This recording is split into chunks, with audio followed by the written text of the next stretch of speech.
Selamat malam semuanya. Terima kasih yang udah bergabung pada malam ini. Kelas malam ini berjudul Membangun Suasana Melalui Warna dan Pencahayaan yang dimentori oleh Kak Dinda. Tahu dengan Instagram @dindarah. Nah, teman-teman, mungkin di sini ada yang udah pernah ikut mazing atau yang baru pertama kali ikut mazing, kelas mazing. Aku pengen kasih tahu sedikit nih tentang aplikasi mazing dan juga Mazing Academy. Nah, Mazing Academy itu adalah salah satu komunitas yang memang Mazing punya untuk dimana kalian bisa belajar dan juga konten kreator tuh bisa sharing. Nah, jadi di komunitas yang Mazing punya ini kami ingin menemukan eh, orang-orang dengan interest yang sama dalam satu komunitas sehingga kalian bisa saling berbagi gitu. Nah, untuk aplikasi Mazing sendiri, Mazing adalah aplikasi berbasis Android atau iOS gratis yang fungsinya itu membuat landing page. Jadi dalam landing page itu kalian bisa menampilkan link URL sosial media, YouTube, Spotify, integrasi marketplace, serta fitur-fitur monetisasi untuk meningkatkan pendapatan secara online. Jadi memang aplikasi Mazing ini cocok banget buat kalian yang mau membangun personal branding.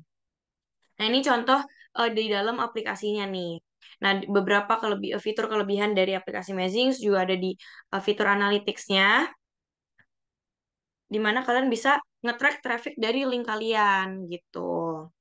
Nah, ini adalah contoh hasil dari custom yang landing page Mazing yang udah berhasil di custom sama beberapa eh, kreator nih, ada Fauzia Hanum, Cynthia Puri, dan juga Wastu Ancana Aji. Jadi memang dalam aplikasi ini kalian bisa nge-custom landing page kalian sesuka hati kalian gitu. Oke, tanpa berlama-lama lagi, mungkin udah ada yang nggak sabar nih mau masuk ke materi pada kelas malam ini.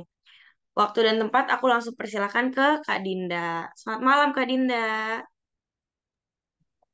Selamat malam semuanya. Nah, oke. Setelah dari ini aku kasih waktu dan tempatnya untuk Kak Dinda ya.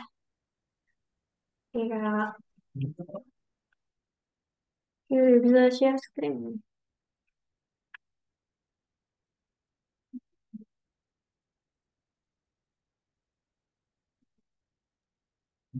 Belum kelihatan Kak share screen-nya. Bentar.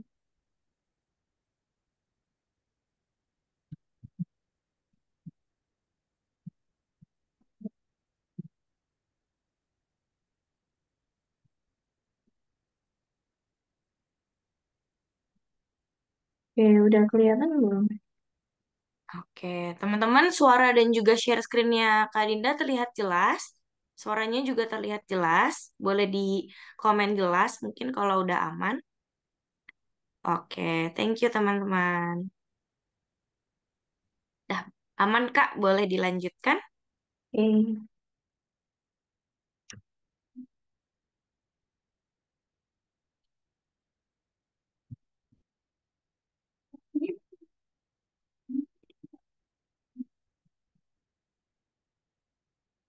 oke sebelumnya. Selamat malam semuanya. Terima kasih buat waktunya dan telah menyempatkan untuk mengikuti live workshop malam ini. Nah, mungkin dari teman-teman masih ada yang belum tahu, oh ini siapa. Nah, izinkan aku untuk memperkenalkan diri. Nama aku Dinda Rizky Ramadhani, panggil Dinda aja. Nah, aku ini aktif sebagai ilustrator di Instagram. Terus kebetulan juga tahun ini baru selesai pendidikan S1 DKV di UPN Jatim. Di sini mungkin ada teman-teman dari UPN juga. Nah, kesibukanku akhir-akhir ini tuh freelance ilustrator. Dan mungkin kedepannya bakal bikin semacam konten untuk seperti kelas-kelas ini juga sih. Ini kelas pertamaku, by the way. Jadi sebelumnya awal mula kelas ini ada itu karena eh, dari banyak, beberapa teman-teman Instagram itu ada yang sering tanya, ada kelas gak Kak? Ngadain kelas gak? Jujur, sebenarnya itu agak takut buat mulai bikin kelas karena keterbatasan sarana dan prasarana serta terbatas ilmunya juga. Jadi sering mengurungkan niat. Tapi berhubung Amazing masih sedang memberikan kesempatan untuk aku bergabung, sharing ke teman-teman. Jadi aku ambil aja. Nah, ini karena kelas pertama aku, jadi minta kerjasamanya ya teman-teman. Kalau misalnya penjelasanku kurang jelas atau terlalu cepat dan mungkin ada yang ingin ditanyakan, bisa langsung tanyakan aja, tulis di kolom chat yang tersedia ya. Oke, kita langsung ke ini ya. Bentar. Nah, nah, kalian lihat dua gambar tersebut ya. Nah, perbedaan antara kedua gambar tersebut itu apa sih? Kalau kalian lihat, yang sebelah kiri itu terlalu flat dan tidak ada mood atau suasana yang dibangun dari gambar tersebut. Sedangkan untuk gambar yang sebelah kanan itu udah terasa hangatnya, terus marahnya si bocil ini, terus eh, gimana sih caranya? Nah, sebelum kita belajar untuk membangun suasana, kita perlu tahu gimana caranya bikin ilustrasi. Nah, tapi sebelumnya aku mau ngingetin ke teman-teman kalau misalnya cara ini itu caraku sendiri yang aku dapat dari belajar mandiri. Jadi mungkin akan ada perbedaan metode atau langkah-langkah antara aku dan ilustrator lain. Jadi kalian ikuti aja yang sekiranya gampang menurut kalian gitu. Nah, untuk yang pertama, itu mencari referensi. Nah, kita tahu akhir-akhir ini itu banyak eh, kasus plagiasi yang eh, kasus plagiasi yang lagi rame banget ya itu nggak mau sebut namanya. Ya, itu terjadi karena keterbatasan pengetahuan kita dalam mengolah referensi dan menggunakan referensi dengan benar dan baik. Nah, di sini aku ngasih tips buat mengolah referensi yang baik dan benar. Nah, aku biasanya cari referensi sebelum gambar itu cari referensi di Pinterest. Nah, kenapa sih Pinterest? Soalnya tampilan mereka itu random. Nah, tampilan random ini itu membuat kita tidak terpaku pada satu artis saja. Kalau misalnya kita di Instagram ya, terus kita kunjungi salah satu akun Instagram ilustrator, terus kita kebanyakan ambil dari mereka, jadinya kita malah cenderung mengikuti art style ilustrator tersebut. Nah, itu yang ingin aku hindari. Sebenarnya bisa di Instagram tapi lewat explore. Tapi kan nggak semua yang ada di explore itu ilustrasi. Jadi aku beralih ke Pinterest. Kemudian gambar yang ada di laman tersebut itu tidak aku unduh. Hal itu juga melatih untuk kita tidak meniru terlalu banyak. Kalau misalnya diunduh terus dipakai referensi di apa? Kan kita kalau gambar itu terus ditambahin kanvas referensi itu malah nanti jadi niru terlalu banyak plagiat. Nah, terus yang terakhir itu karena tidak kita unduh, maka yang bisa kita lakukan itu kan melihat secara sekilas. Nah, itu juga membantu kita untuk memperbanyak bank visual. Terus karena eh, kita melihat sekilas ya, jadi kita pasti ingatnya cuma dikit. Nah, itu biasanya membantu aku buat cari objek yang paling menarik di ilustrasi yang aku pakai referensi. Jadi kayak misalnya ini ya, eh, asap-asap ini. Pasti aku ingatnya si asap ini. Terus kalau gambar ini aku ingatnya yang lantai batu ini. Terus yang ini aku ingatnya tekstur tumbuhan ini. Nah, itu aku jadiin satu. Karena yang paling kita ingat itu biasanya hal yang paling menarik. Gitu. Terus eh, jangan males-males sih cari referensi sebanyak mungkin. Jangan males scroll ide karena itu kan juga meningkatkan sense of art kalian. Semakin kita sering melihat hal yang bagus, maka kita akan terpacu untuk membuat hal yang bagus juga. Gitu. Kemudian yang kedua, setelah mendapatkan referensi kan kita udah punya konsep nih. Nah, itu kita lanjutin ke tahap sketsa. Tahap sketsa ini bebas ya, pakai brush apa aja. Kalau aku biasanya pakai 6 brush pensil, 6B, karena agak kasar gitu. Jadi kayak manual. Nah, layer sketsa ini itu ditransparansi dan ditambah layer di bawahnya untuk base color. Karena kita nantinya kan bikin ilustrasi tone outline. Jadi ditaruh di bawahnya. Kalau di atasnya nanti garis sketsanya ketutupan. Terus berikutnya itu pemilihan warna dasar atau base color. Nah, aku biasanya punya cara buat nentuin warna base colornya ini apa.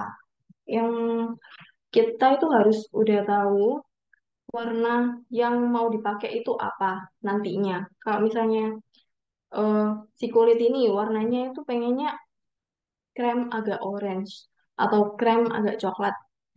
Nah, itu berarti base colornya lebih terang, terus warna teksturnya itu lebih gelap. Jadi kayak saling melengkapi. Nanti hasilnya itu warna yang kita inginkan tadi. Jadi kalau misalnya warna yang kita inginkan itu krem kecoklatan, maka base colornya itu krem, teksturnya agak coklat, nanti jadinya warna krem kecoklatan gitu. Nah ini tapi teksturnya aku ini sih atur opacity atau transparansinya biar bisa ngeblend. Soalnya kalau solid kan nggak kelihatan, malah dominan warna teksturnya.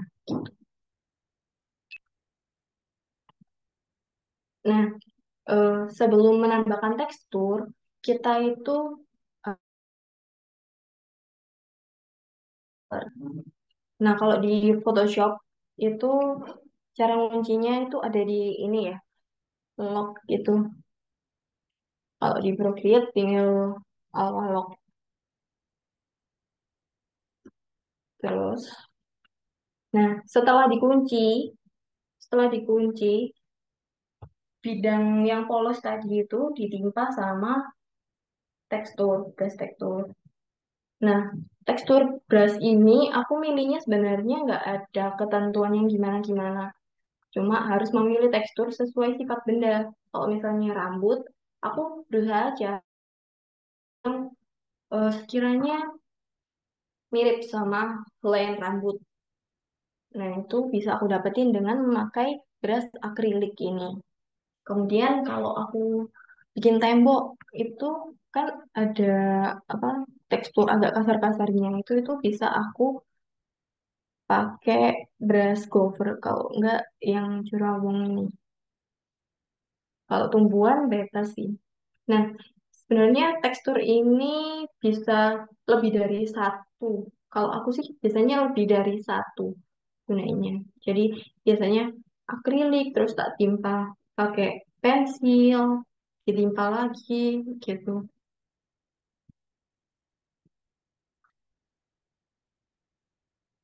Terus, nah penambahan gelap atau bayangannya ya. masuk shading.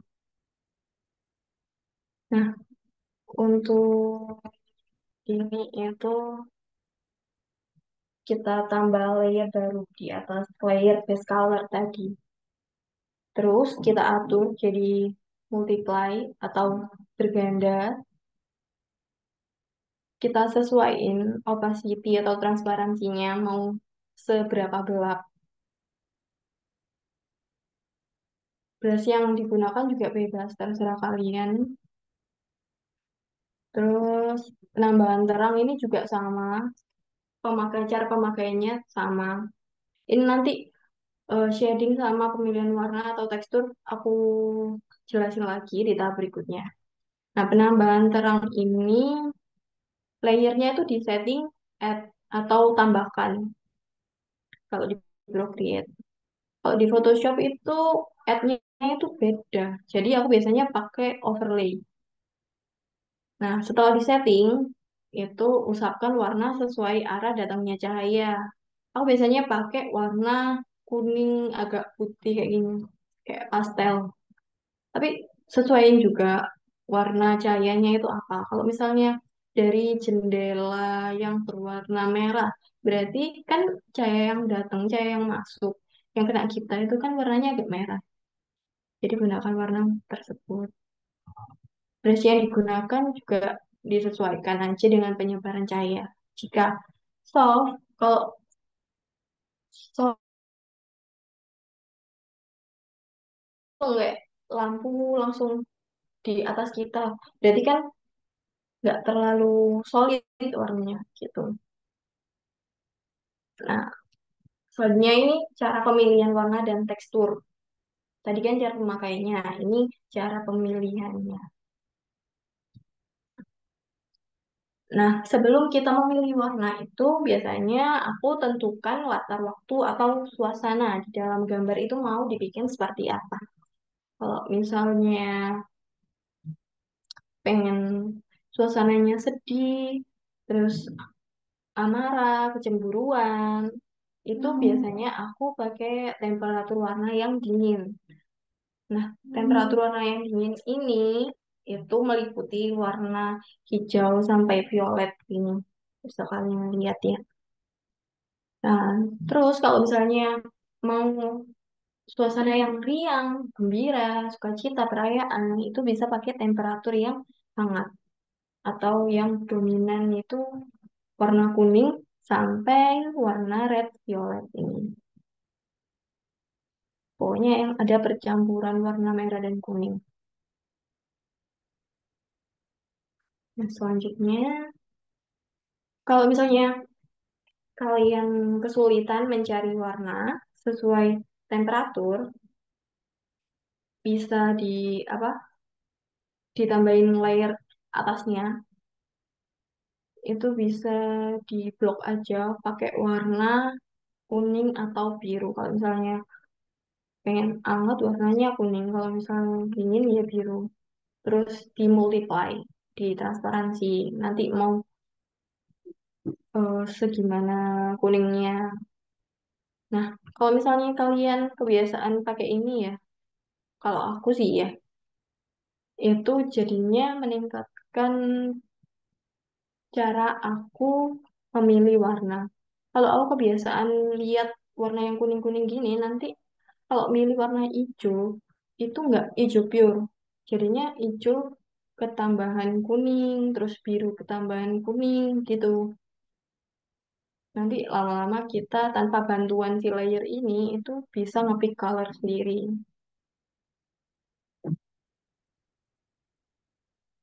Terus jangan gunakan warna mentah. Kalau sebisa mungkin sih ya, jangan yang terlalu kontras. Kan ini art styleku ya. Jadi aku menghindari warna-warna yang pokok gitu. Yang kalau biru ya biru banget, yang merah merah banget, kuning terlalu cerah gitu. Nah, itu aku cenderung milih warna biru agak keabu-abuan, kalau nggak gitu pastel gitu, ketambahan kuning atau hijau atau biru. Itu berlaku ke semua warna ya. Terus, oh ya, perkaya palet warna. Perkaya palet warna ini bisa didapetin dari cari-cari referensi itu tadi. Kalau kita kebanyakan lihat warna-warna yang beragam kan jadinya kita ngide buat bikin gambar dengan banyak warna ya. Kalau misalnya nggak pernah kan jadi itu-itu aja. Terus kalau pengen kan konsisten dan tahu stylenya bisa latihan. Nah, latihan ini kan juga eh, melatih kita melihat kecenderungan pemilihan warna kita itu kemana sih.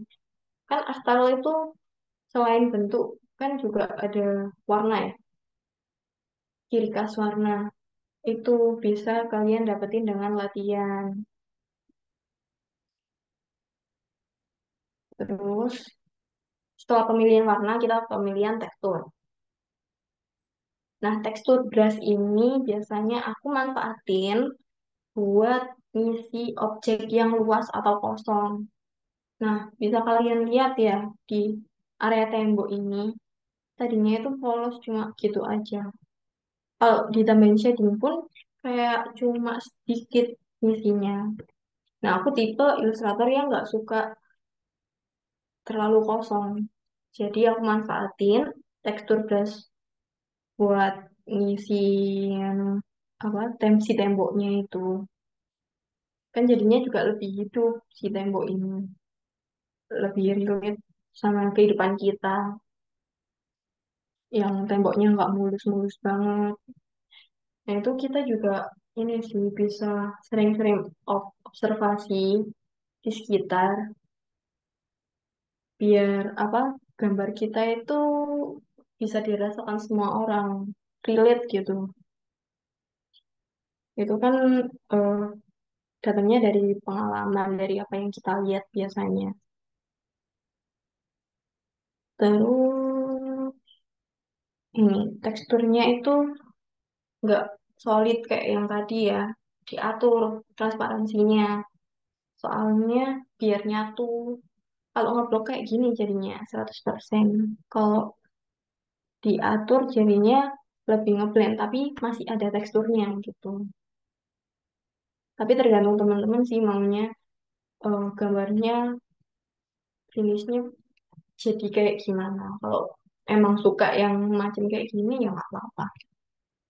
Terus menggunakan banyak jenis tekstur brush. Di sini aku suka banget explore brush, tekstur brush.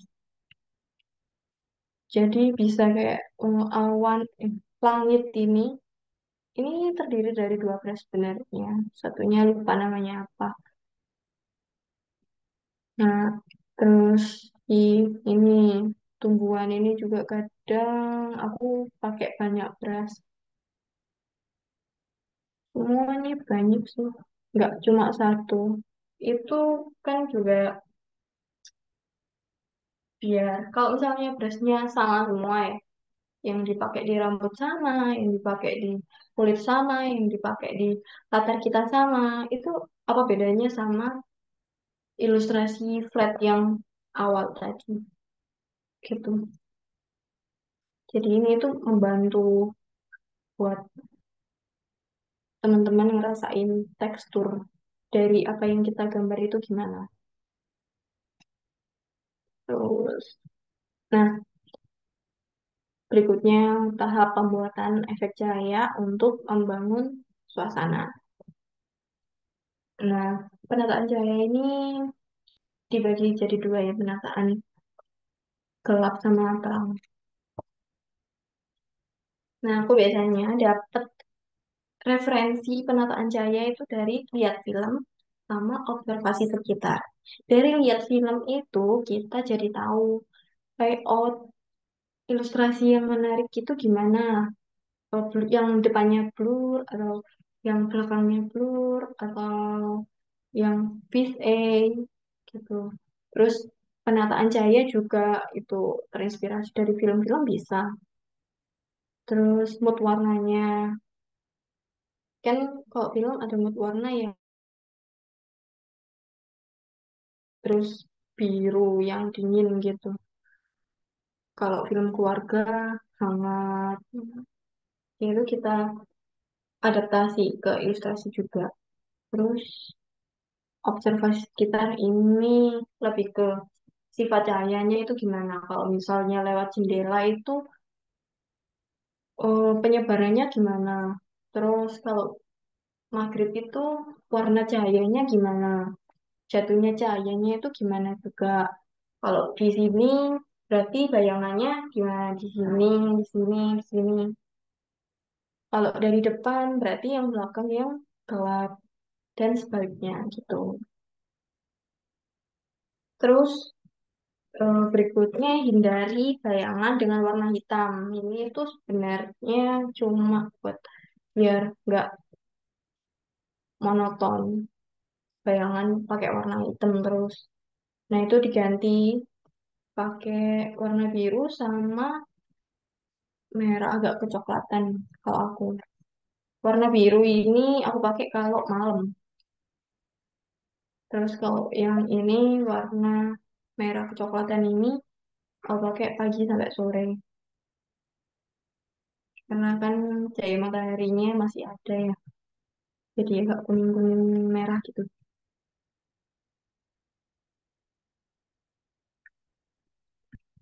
Terus penataan cahayanya jangan lupa setting layer. Tadi kan juga udah ditekankan ya. Kalau misalnya mau bikin lighting itu layernya di setting jadi add atau overlay. Biar ada efeknya. Soalnya kadang teman-teman itu banyak yang udah menerapkan sebenarnya warnanya itu di sini terang, tapi masih normal. Setting layernya itu masih normal. Nah, itu sebenarnya nggak kerja, kurang kurang nyentrong gitu. Nah, itu bisa pakai settingan ini. Sisi gelapnya pakai multiply.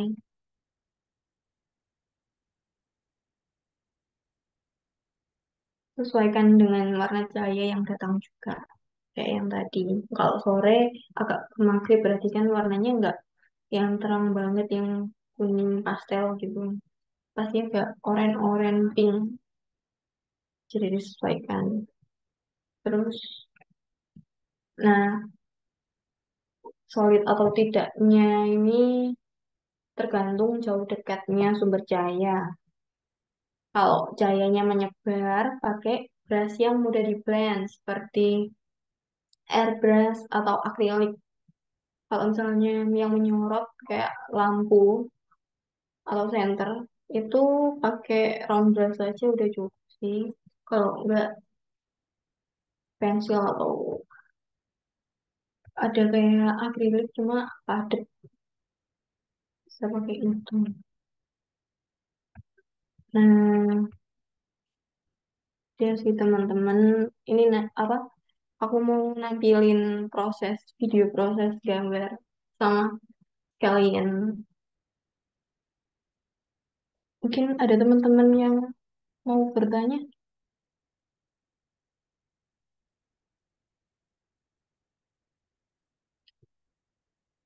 Oh, cara aktifin stabilisator kuas di Photoshop. Oh, itu hmm, namanya bukan stabilisator ya. Smoothing. Setahu aku smoothing. Itu kalau udah pencet brush, nanti di atas, yang atas itu ada smoothing. Itu bisa diatur 0 sampai 100 gitu.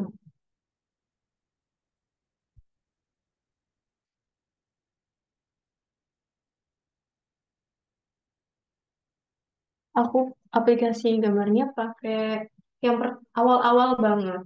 Aku belajar itu pakai Medibank. Terus ganti ke Photoshop. Terus ganti lagi ke Clip Studio Paint. Dan sekarang pakai Procreate.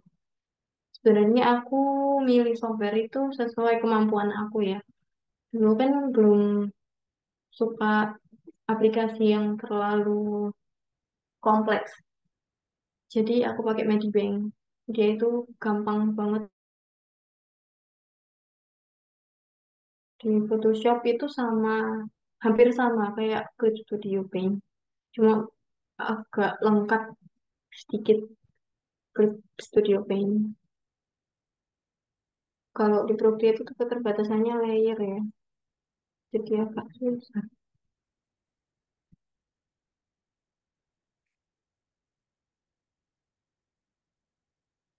Kalau gambar tradisional hitam putih aku belum bisa.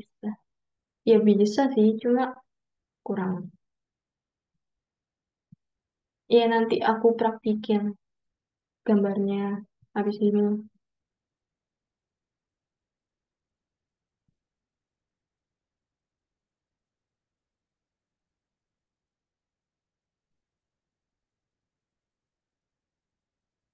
Kalau menurut aku nggak apa-apa aja sih ya. Pakai dua brush walaupun sifatnya beda, kayak satunya soft, satunya keras. Soalnya aku sering kayak gitu sih. Soalnya kalau misalnya pakai yang soft terus, jadinya nge-flat lagi. Karena aku nggak suka yang biasa-biasa aja. Jadi biasanya aku tambahin agak kasar-kasar gitu pakai pensil. Gak apa-apa sih menurut aku ya. Selama kalian ngerasa gambar kalian itu bagus pakai brush itu nggak apa-apa.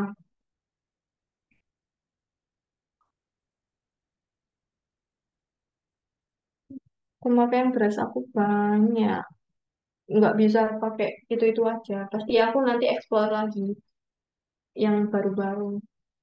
Tapi sejauh ini aku masih pakai brush dari Procreate-nya sih. Belum belum ambil dari luar. Maksudnya brush eksternal gitu ya.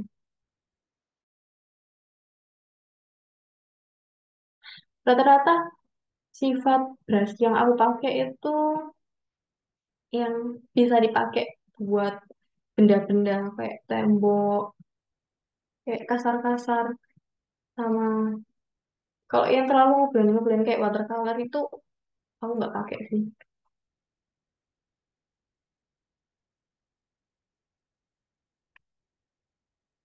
Brush apa aja yang biasa dipakai buat cahayanya, yang mudah di blend. Ya tadi ya, kalau misalnya cahayanya itu yang sebarannya, yang cahayanya jauh kan pasti sebarannya nggak nyorot banget. Nah itu aku pakai airbrush. Itu kan mudah di blend. Airbrush sama watercolor atau akrilik.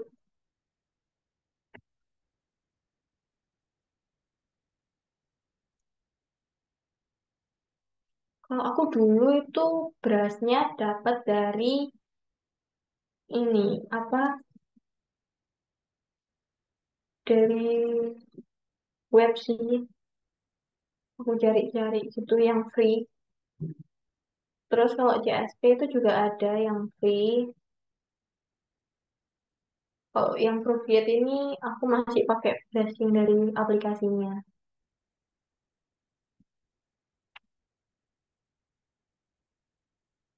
Aku nggak pakai Ibispen. Pernah sih, pas sama ini tampilannya. Aku kalau di HP dulu sempat juga loh. Apa nggambar di HP yang pakai jari. Mungkin di sini teman-teman ada yang kayak gitu juga. Itu aku pakai apa namanya sketchbook apa gitu.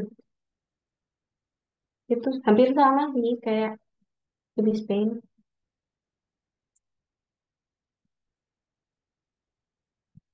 Dulu buat portofolio, buat masuk jurusan di kafe. Itu gimana cara bangun suasananya. Hmm, karena dulu kurang expert ya. Jadi ya biasa-biasa aja, nggak ada cara yang gimana-gimana. Tapi sebenarnya dari dulu udah tahu lah basic. Kalau misalnya cahaya datangnya dari mana, berarti bayangannya dari mana gitu. Kalian tahu lah dasar gambar. Kayaknya direkam kok.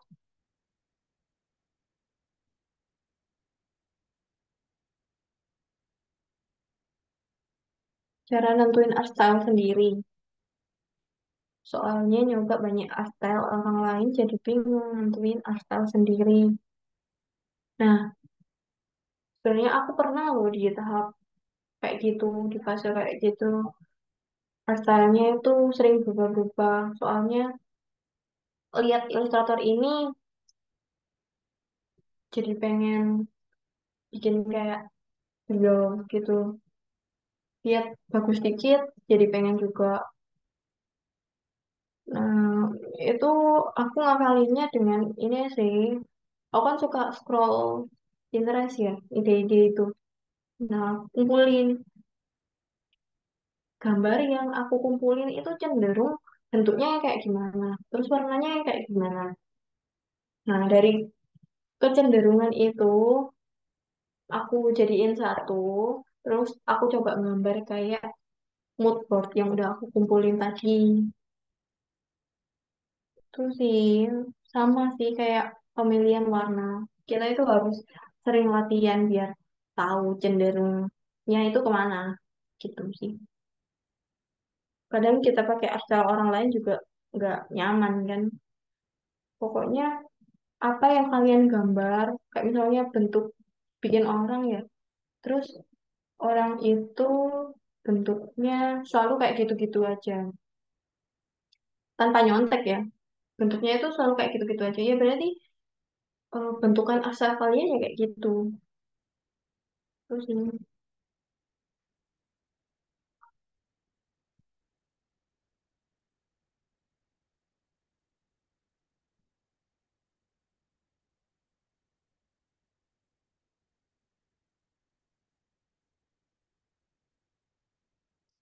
cara nentuin warna biar kelihatan hidup.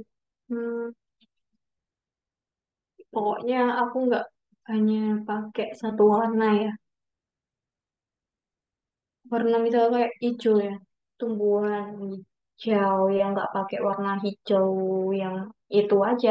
Ada hijau turunan kayak hijau tua yang agak kebiruan, terus yang ujungnya dikasih hijau kekuningan gitu sih. Jangan apa? Jangan takut-takut buat nyampur-nyampur warna. Dicoba aja dulu.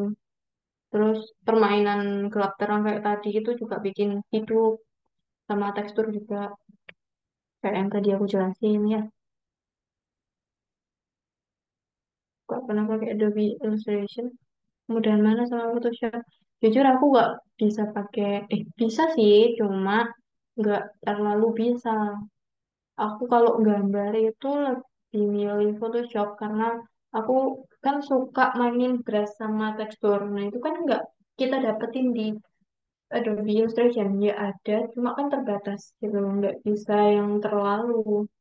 Biasanya kalau misal pakai Adobe Illustration itu buat ilustrasi yang simpel-simpel aja.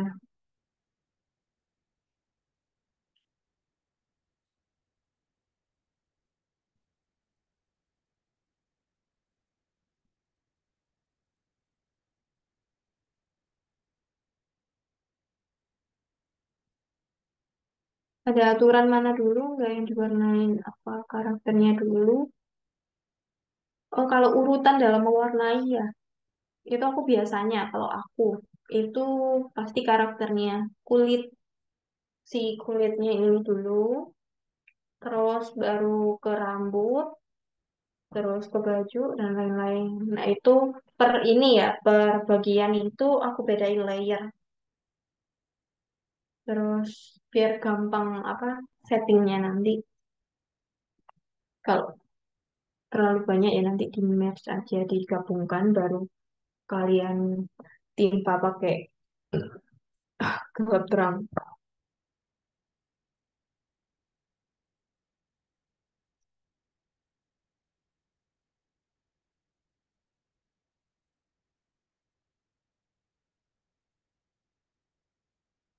Aku penting ya eh, membangun suasana pakai scale gitu.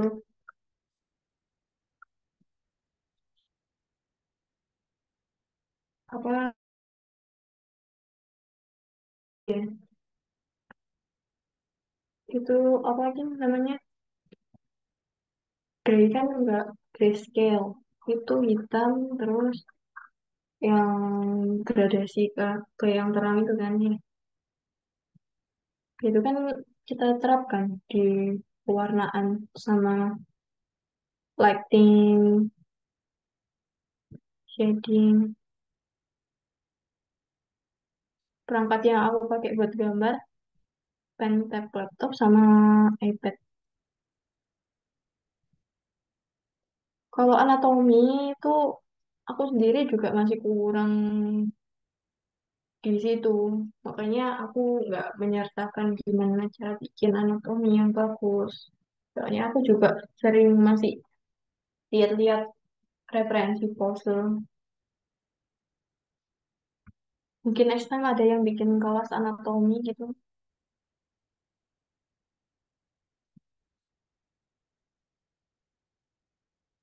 Aku nggak suka warna yang bold juga sih.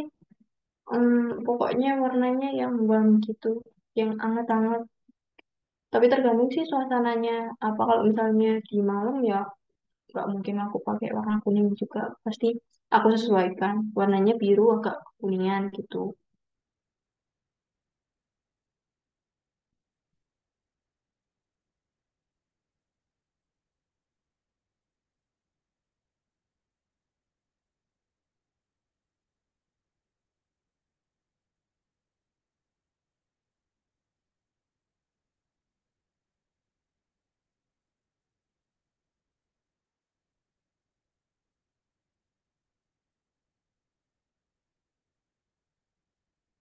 Nah sebenarnya kalau berhadapan sama klien ya kita itu harus fleksibel sih.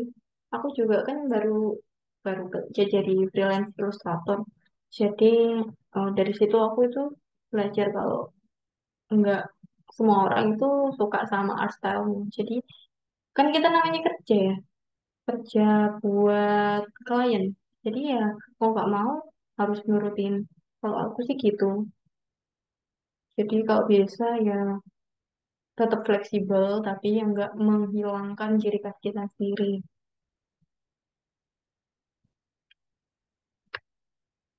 Proses pengerjaan karya aku itu biasanya berapa lama ya? Kalau misalnya lagi niat banget di satu ini apa satu hari udah selesai bisa kalau mood kalau enggak ya bisa berminggu-minggu. Boleh nanti aku kirimin PDF materinya di grup ya.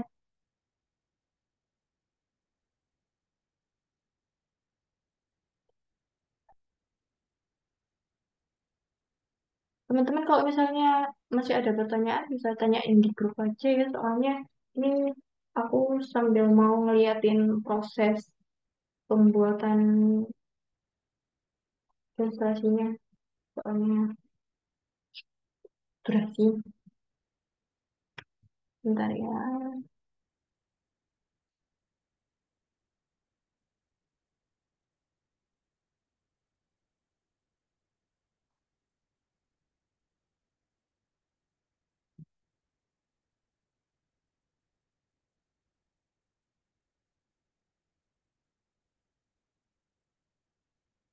Kalau misal ada yang mau ditanyain di DM juga nggak apa-apa.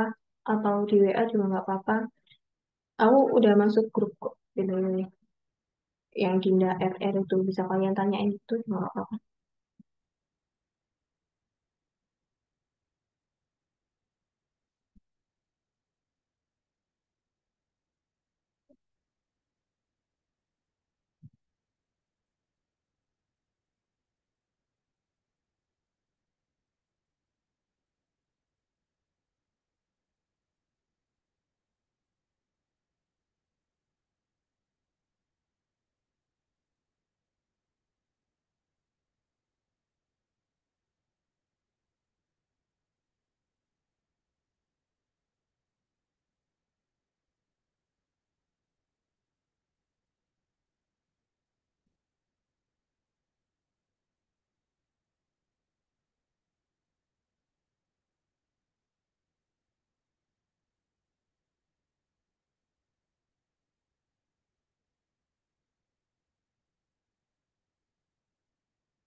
Kayaknya ini teman-teman eh, ada kendala di video tutorial aku deh. Kayaknya aku jawab-jawabin pertanyaan aja ya. Eh, ini videonya bisa aku share nanti di grup di YouTube aja, nanti aku upload di YouTube ya.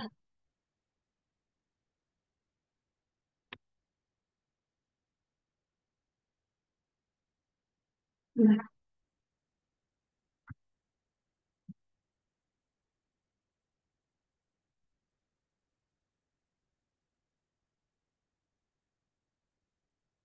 tadi dari mana pertanyaan?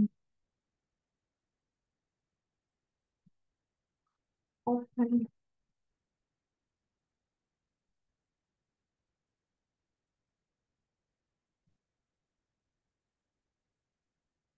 nah, pencarian baju.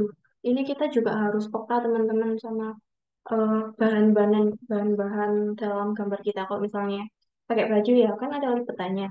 Jadi cahaya sama si bayangannya itu harus ngikutin si baju itu tadi. Kalau misalnya kan ada kan draperi kan ada bergelombang-bergelombangnya gitu kan ya. Nah, kayak gini. Itu kan yang sini hitam, yang sini lebih cerah. Itu diikutin. Jadi kita tuh sebenarnya harus peka sama sekitar kita. Namanya ilustrator kan harus mengandalkan kemampuan visual kalian gitu. Jadi harus sering-sering observasi sekitar.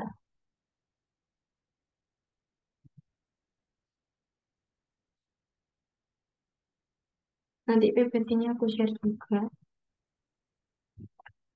Teman-teman ada yang ditanyain lagi nggak? Hmm, nentuin red card. Kalau nentuin red card itu aku lihat dari ini sih jam terbang kita juga. Kalau misalnya kita baru netes ya, tahu diri aja. Aku dulu juga berapa sih? Cuma 30.000 ada kali. Soalnya belum jago-jago banget, masih basic banget.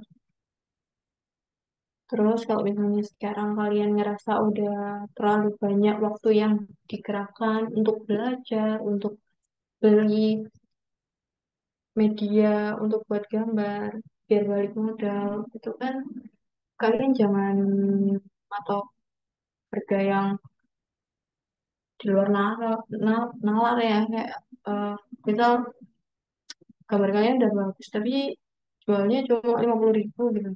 Nah, itu kan rusak pasar ya, teman-teman. Nah, itu dihindari, jangan menurunkan harga diri kalian buat harga yang murah biar rame, biar masuk di kafe.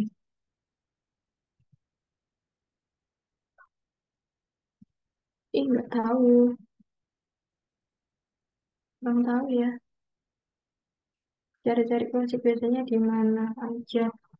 Cara, cara cari project. Hmm. Oh, ini sih. Kan kita bangun portofolio itu untuk menarik klien nih. Jadi kebanyakan aku itu dihubungi tawaran project, terus aku apply gitu sih. Kalau misalnya upaya aku ya, cuma bangun portofolio di Instagram itu tadi, biar orang-orang lihat, biar nyampe ke si calon-calon klien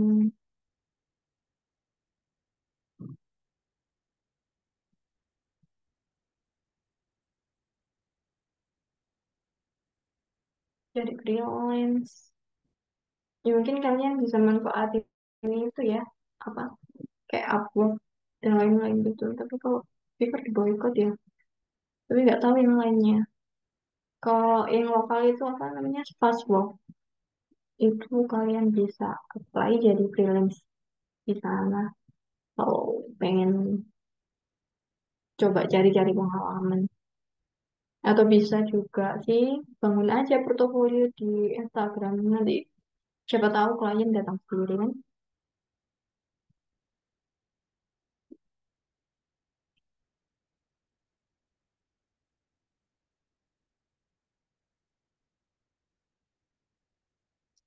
Gimana ini maksudnya?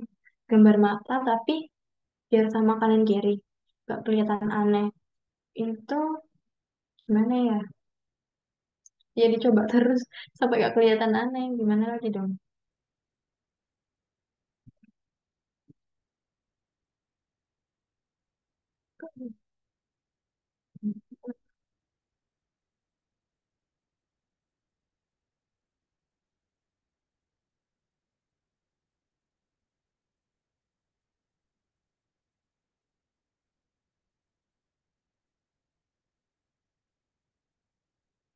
Gimana biar satu karya itu rame tapi tetap bagus gitu ya.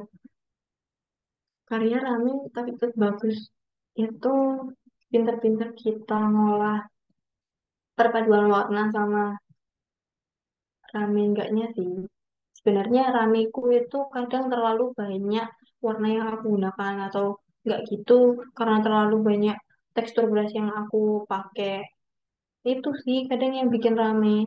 Sebenarnya kalau objeknya itu juga nggak terlalu. Kalau misalnya diwarnai yang flat juga biasa aja. Cuma menariknya kan di situ. Makanya ini aku ngasih tahu kalian gimana caranya biar gambarnya itu menarik gitu.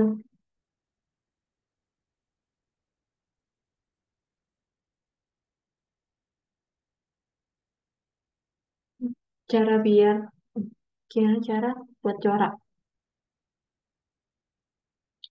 Oh iya buat corak ini kalau misalnya kan baju adat ya. Yaitu kita harus cari referensi yang benar. Foto misalnya baju batik tapi batiknya batik apa? Hmm, batik yang dari Jogja sama dari apa dari Madura kan pasti beda ya coraknya. Itu kita nggak boleh asal ambil aja pokoknya batik. Jadi ya harus sesuai. Bikinnya ya biasa aja pakai outline pakai pensil 2B gitu aja. Terima kasih. Nah,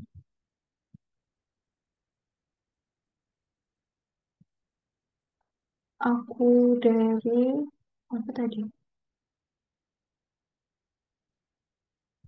Kak Dinda mulai dari terus jadi ilustrator sampai dapat klien.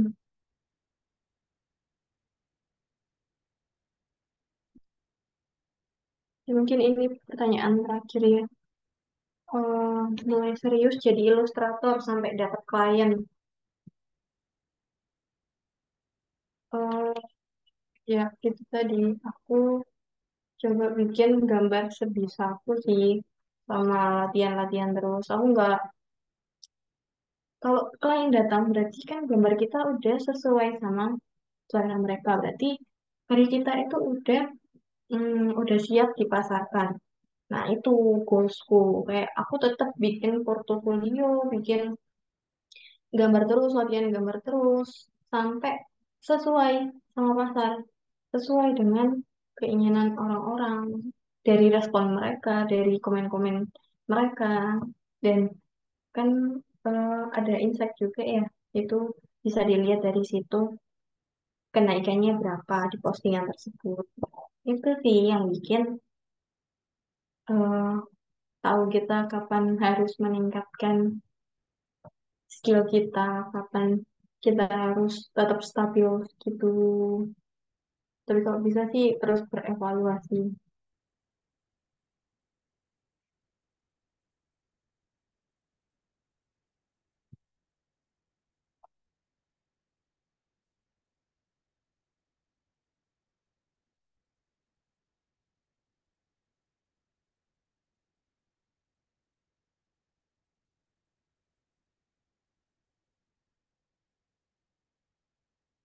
Itu tadi udah aku jelasin ya, cara ngelola referensi jadi satu karya.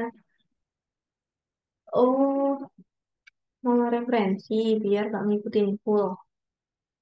Gitu tadi teman-teman, kalau misalnya cari referensi itu dilihat aja sekilas, jangan diunduh semua, nanti malah ngikutin flashnya, ngikutin semua-semuanya.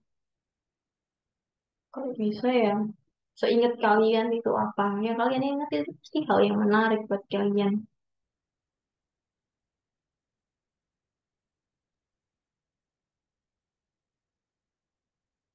Halo Kak. Iya, Kak. Nah, teman-teman mungkin ini juga karena kita keterbatasan juga sama waktu. Terima kasih banyak untuk antusiasnya. Tapi mungkin dari Kak Dinda bisa pilih satu atau mungkin dua lagi pertanyaan terakhir nih yang bisa dijawab sebagai sekaligus sebagai penutupan kita di kelas malam ini. Mungkin ini pertanyaan tadi. Untuk pengerjaan satu gambar biasanya makan waktu berapa lama? Oh, aku biasanya bikin ilustrasi itu tergantung ya rumit atau tidaknya. Kalau kompleks ya bisa 7 hari. Kalau kalian lagi mood, kan kalian pasti mengalami kenaikan dan penurunan mood. Nah, itu sih yang bikin cepat atau enggaknya kadang. Kalau paling cepat biasanya 1 hari udah gitu aja ya teman-teman. Kalau ada yang ditanyakan bisa DM aja atau WA nggak apa-apa. Atau tanya di grup. Udah, Oke. Terima ya. kasih banyak ya Kak Dinda atas materinya malam ini. Terima kasih banyak juga teman-teman atas antusiasnya dan juga partisipasinya dalam kelas malam ini. Mungkin tuh Kak yang mau tahu lebih banyak lagi, mau lihat karya-karyanya Kak Dinda yang lainnya, boleh banget langsung follow ke Instagramnya Kak Dinda. Tuh ada juga di namanya ya. Tuh ada juga yang udah taruh namanya @dinda_rrach Dinda Rach ya. Ya, Nah, jadi teman-teman kalau mau ada mau lihat karya-karya lain, mau terus keep up to date sama mungkin karya-karya dari Kak Dinda, boleh langsung follow Instagramnya. Nanti juga mungkin tadi kayak ada beberapa video ya yang tadi belum sempat keputar karena ada masalah kendala di sistemnya juga. Nanti Kak Dinda juga akan share di grup ya, Kak. iya. Oke, nah Kak Dinda juga udah masuk ke dalam grup WhatsApp yang udah em, di-invite pas kalian daftar. Jadi kalau misalnya ada selanjutnya, kalian boleh langsung update aja di WhatsApp ataupun juga di Instagramnya Kak Dinda. Nah, untuk kelas-kelas lainnya, kalau misalnya kalian mau ikutin kelas-kelas lainnya, juga jangan lupa untuk terus ikutin Instagramnya Amazing dengan cara follow Instagramnya Amazing di @mazing.id. Thank you so much ya Kak Dinda untuk waktunya dan juga materinya malam ini. Bagus banget. Thank you juga untuk teman-teman atas partisipasinya. Sampai jumpa di lain waktu ya teman-teman. Dari Karina mungkin ada penutupan? Terima kasih buat teman-teman yang udah meluangkan waktunya, buat Mejing yang udah memberikan kesempatan dan mem, mem, menjembatani aku dan kalian-kalian semua. Ya. Oke, thank you so much Kak dan semuanya. Sampai jumpa lagi. Bye. Selamat malam semuanya.